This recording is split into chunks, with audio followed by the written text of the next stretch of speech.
Kylian এমবাপ্পেকে চেনে না এমন লোক পৃথিবীতে দুষ্কর। সে তার পরিচয়কে পৃথিবীর প্রতিটি নগরী থেকে রাজধানী এমনকি প্রত্যন্ত অঞ্চলে ছড়িয়ে দিয়েছে চিতার ন্যায় ক্ষিপ্ত দৌড়ের গতিতে 2018 বিশ্বকাপটি অর্জন করার মাধ্যমে।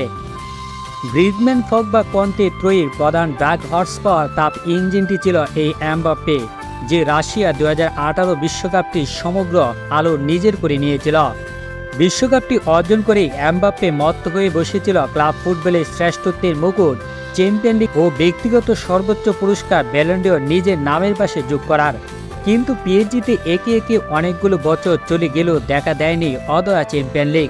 যদিও 2020 সালে পিএসজি নেইমার জুনিয়রের কল্যাণে চ্যাম্পিয়ন লিগের ফাইনাল খেলেছিল, কিন্তু ফাইনালে অপ্রতিরোধ্য হান্সি ফ্লিকের বায়ার্ন মিউনিখের সাথে কিংসলে কোম্যানের একমাত্র গোলে 1-0 ব্যবধানে হেরে স্বপ্নভঙ্গ হয় পিএসজি তথা এমবাপ্পে।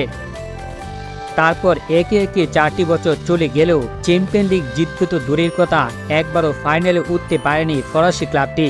কিলিয়ান এমবাপ্পে প্রতি সিজনে গোলের পর গোল করেছেন, অর্জন করেছেন ফরাসি লিগের সকল ট্রফি ও ব্যক্তিগত অর্জন। কিন্তু ইউরোপীয় চ্যাম্পিয়নশিপে যেন তার দল সবসময় নিজের ছায়া হয়ে অবস্থান করে। ইউরোপীয় চ্যাম্পিয়নশিপে ভালো না করলে ফিফা ও ব্যালন ডিওরে ফেভারিট ধরা হয় না, যার ফলে এমবাপ্পের স্বপ্ন আর ধরা দেয়নি।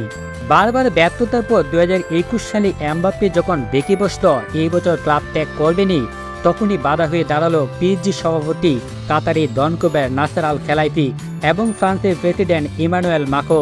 এদিকে রিয়াল মাদ্রিদ 200 মিলিয়নের একটি অফার পিএসজিকে জমা দেয় এবং তারা লস ব্লাঙ্কোস শিবিরে এমবাপ্পেকে স্বাগতম জানাতে প্রস্তুত নেয়।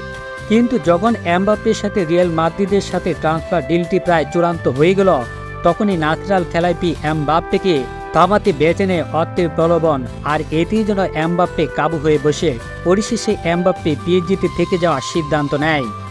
আর ওইদিকে রিয়াল মাদ্রিদ 2021-22 সিজনে চ্যাম্পিয়ন ট্রফি গড়ে তুলে এবং ব্যক্তিগত সর্বোচ্চ মর্যাদার পুরস্কার ব্যালন ডিওর অর্জন করে ম্যানজমা। কিন্তু এমবাপ্পে বরাবরই তার দল পিএসজিকে নিয়ে ব্যর্থ। 2022 বিশ্বকাপে একটি সুযোগ আসে এমবাপ্পের জন্য। তিনি নিজের সর্বোচ্চ ও দলের মেইন হয়ে ফ্রান্সকে বিশ্বকাপে ফাইনালে তোলেন। ফাইনালে আর্জেন্টিনার সাথে ট্রাই ব্রেকারে হেরে বিশ্বকাপ হাতছাড়া করে ফ্রান্স, আর ব্যালন ডিওর জেতে লিওনেল মেসি। কিছুতেই যেন কিলিয়ান এমবাপ্পে ভাগ্য সুপ্রসন্ন হচ্ছে না। ঠিক এবছর তার ক্লাব পিএসজি ও পর্তুগিজ ক্লাব বেনফিকার সাথে হেরে চ্যাম্পিয়ন লিগ থেকে বিদায় নেয়। 2023-24 সিজনে সেমিফাইনালে উঠলেও তুলনামূলক কম শক্তিশালী বরুসিয়া ডর্টমুন্ডের সাথে হেরে বসে পিএসজি চ্যাম্পিয়ন লিগ জেতা যেন দূর আকাশে নক্ষত্রকে স্পর্শ করার মতোই কঠিন হয়ে গেল। এদিকে রিয়াল মাদ্রিদ 1 বছর পর আবারও চ্যাম্পিয়ন লিগ গড়ে তুলে ভিনিসিয়াস জুনিয়র ও দানি কারবাহালের গোলে বরুসিয়া ডর্টমুন্ডকে হারিয়ে 15তম বারের মতো ইউরোপ শ্রেষ্ঠত্বে মুকুট গড়ে তুলে রিয়াল মাদ্রিদ। অথচ কিলিয়ান এমবাপ্পে পিএসজি থেকে পেয়েছে হতাশা এবং এবছর বোটম বাস্কেট নিয়ে বাড়ি ফিরে। কোনো কিছু ব্যতিক্রম না ঘটলে এবছরের ব্যালন ডিওর নিশ্চিত রূপেই জিতবে ভিনিসিয়াস জুনিয়র, আর এমবাপ্পেকে পোয়াতে হবে আরেকটি বছর। এমন পরিস্থিতি যেন কিলিয়ান এমবাপ্পেকে মাতোয়ারা করে দিচ্ছে। তাই সকল নাটকীয়তার অধ্যায় অবসান ঘটিয়ে তিনি রিয়াল মাদ্রিদে চলে আসলেন। তিনি মাদ্রিদে আসলেন বটে, কিন্তু 3টা বছর আগে যদি আসতেন হয়তো নামের পাশে 2টা ব্যালন ডিওর ও 2টি চ্যাম্পিয়ন লিগ জলজল করত। অর্থলোভের প্রেরণায় জীবনের সবচেয়ে বড় ভুল সিদ্ধান্তটি নিয়েছিলেন কিলিয়ান এমবাপ্পে, আর সেটি বুঝতে তার খরচ করতে হয়েছে 3টি বছর।